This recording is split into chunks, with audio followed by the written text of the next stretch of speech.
The high-profile two-day visit of the president of Uzbekistan has given bilateral relations a renewed, constructive, and purpose driven direction. The visit, which concluded after Friday afternoon, is being interpreted not merely as a routine diplomatic engagement but as the formal and meaningful beginning of a long term and mutually productive partnership.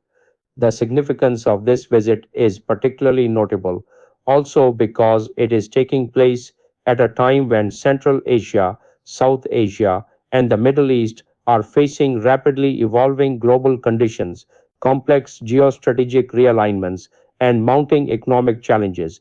During the visit, dozens of memoranda of understanding were signed across diverse and critical sectors, including culture, education, technology, mineral resources, regional connectivity, transport, logistics, and investment. However, the most salient aspect this time was that these MOUs were not confined to mere paperwork alone. In the past, particularly in 2022, many MOUs were finalized with genuine intent but could only be partially implemented and, as usual, remained persistently slow moving. The primary reasons were the absence of clearly defined implementation mechanisms, structured follow up systems, and effective institutional coordination. Keeping this unfavorable experience in view, this time both countries have not only signed MOUs but have also developed a comprehensive framework, a well defined roadmap, and robust institutional mechanisms for their practical implementation. In this continuity, a comprehensive and integrated strategy comprising more than 28 memoranda of understanding has been formulated, under which a high level joint council has also been established. The responsibility of this council is not limited to basic oversight alone, reviewing progress, identifying structural obstacles, making timely and informed decisions, and overseeing necessary legal amendments are also included within its scope. This aspect reflects that both countries are earnestly committed this time to taking relations beyond ceremonial statements and establishing them on practical and sustainable foundations. Special and strategic importance has been given to the sectors of education and culture because both leaderships are fully conscious of the fact that state level relations cannot become durably strong unless people to people contacts are actively promoted through student and faculty exchanges, collaborative research projects, cultural delegations, literary festivals, and refined fine arts programs. Deliberate efforts are being made to bring the two societies closer. Uzbekistan, being the land of Imam Bukhari, Imam Tirmizi, and other eminent Islamic personalities, holds a distinctive place in Pakistan's religious, historical, and civilizational consciousness, while the people of Pakistan also consider long standing ties with Central Asia an integral part of their identity. The political goodwill generated as a result of this visit is now being transformed into institutional depth so that relations do not remain dependent on a single government or short term circumstances, but become a permanent part of state policy. In the past, it was often observed that MOUs were concluded with considerable enthusiasm, but their implementation rate could not exceed a modest 15 to 20%.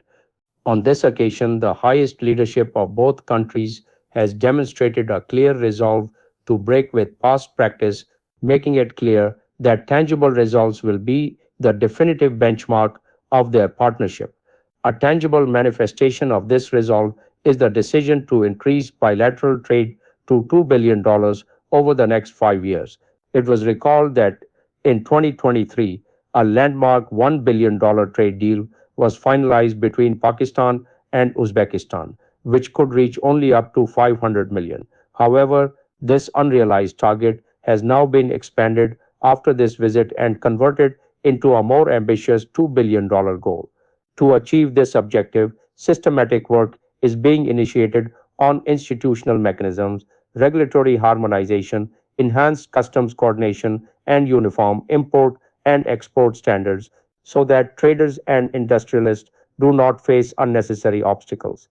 In discussions regarding investment, it was acknowledged that the intricate laws and regulations of different countries become a significant hurdle, where investors have to make rounds of multiple departments to resolve this issue under newly proposed mechanisms.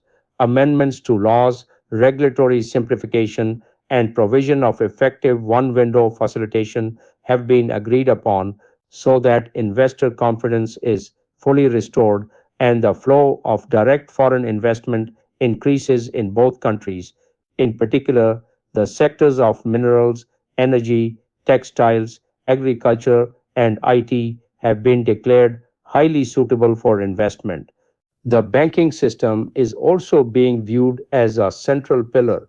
In this regard, emphasis was placed on procedural and regulatory harmonization between the State Bank of Pakistan and the Central Bank of Uzbekistan so that financial transactions, letters of credit, and other essential banking facilities are made easier. Similarly, improving regional logistics, transport, and financial channels to facilitate trade activities has also been termed indispensable. People to people contacts promote trade, investment, tourism, culture, and mutual trust, which form the core backbone of any bilateral relationship. In this context, visa facilitation, reciprocal tourism exchanges, and ease for business oriented delegations were also considered.